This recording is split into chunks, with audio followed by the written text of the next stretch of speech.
सिलबट्टा और मिक्सर की पारिवारिक कहानी। प्रियंका को शादी करके 1 महीना हो चुका था। सारी रस्में खत्म हो गई थी। अब गृहस्थी संभालने की बारी थी और किचन भी। प्रियंका ने अपने मायके में ज़्यादा कुछ काम किया नहीं था, इसीलिए वे रसोई घर का भी काम इतने अच्छे से नहीं जानती थी। इस बात का उसकी सास को भी पता था, क्योंकि लड़की देखने के कार्यक्रम के समय प्रियंका के मायके वालों ने उससे कुछ भी नहीं छिपाया था और इस बात से उसके ससुराल वाले भी खुश थे कि कम से कम उन्होंने झूठ तो नहीं बोला। अपने बेटे के लिए प्रियंका पसंद आने की वजह से सास ने भी उसका साथ देते हुए कहा था कि चिंता मत करो, जो तुम्हें अपनी माँ से नहीं सीख पाई वो मैं तुम्हें सिखा दूंगी। माँ ने अपनी उस कही हुई बात पर अमल करना शुरू कर दिया था। चाय, दाल और ऑमलेट बनाना तो वह पहले ही प्रियंका को सिखा चुकी थी। आज कोई मसालेदार सब्जी बनाना सिखा रही थी। सास ने प्रियंका को लाल मिर्च सिलबट्टे पर पीसने को दे दिया, क्योंकि वो खुद भी कई सालों से इसी तरह मसाला पीसा करती थी। प्रियंका ने जैसे ही सिलबट्टे में लाल मिर्च पीसना शुरू किया था, उसके हाथ जलने लगे थे और मुंह पर पसीने आने की वजह से जब उसने मुंह को छुआ और उसका मुंह भी जलने लगा था। वो जलन की वजह से हल्का सा सिसक रही थी। जब सबका ध्यान उसकी तरफ गया, सास ने पूछा, पहले कभी मिर्ची नहीं कूटी थी क्या? मिर्ची कूटते समय हमेशा दस्ताने पहन लेना चाहिए।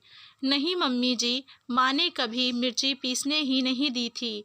हाँ, कभी कभार धनिया और अदरक पीस लेती थी, लेकिन जब भी मिर्ची पीसने के लिए मैं मांगती तो माँ कहती कि तुम इससे दूर ही रहो, जलन होगी। प्रियंका बोली, ठीक है, कोई बात नहीं। अब अच्छे से हाथ और मुंह धो लो और थोड़ा घी लगा लो और साइड पर जाकर बैठ जाओ, थोड़ा आराम मिलेगा।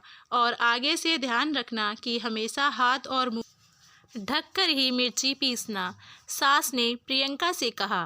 प्रियंका के हाथ अभी भी जल रहे थे, जो उसके चेहरे से साफ नजर आ रहा था। महेंद्र अपनी बीवी की ऐसी हालत देख नहीं पा रहा था।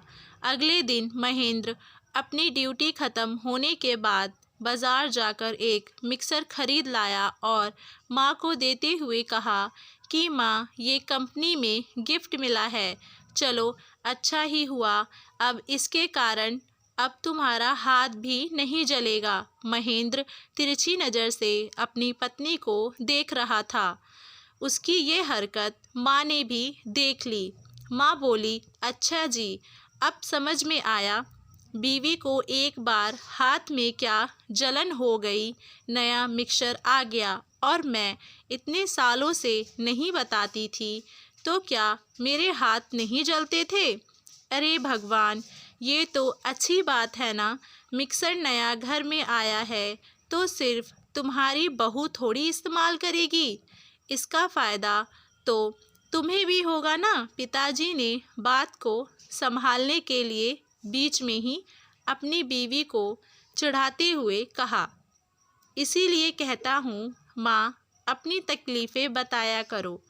आप ही सोचो, अगर प्रियंका ने अपनी जलन छुपाई होती और किसी को पता नहीं चलने दिया होता, तो क्या आज इस घर में मिक्सर आ पाता? जैसे ही मुझे प्रॉब्लम पता चली, मैंने उसका सल्यूशन ला दिया।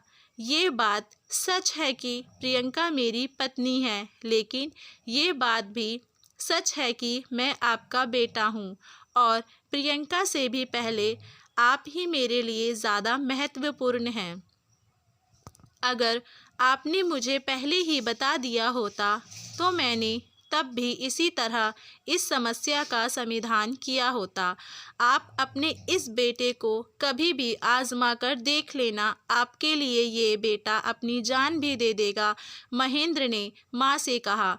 माँ अपने बेटे के मुंह से इतनी प्यारी प्यारी बातें सुनकर ही खुश हो गई और उसे गले से लगा लिया और बोली, जीते रहो मेरे बेटे।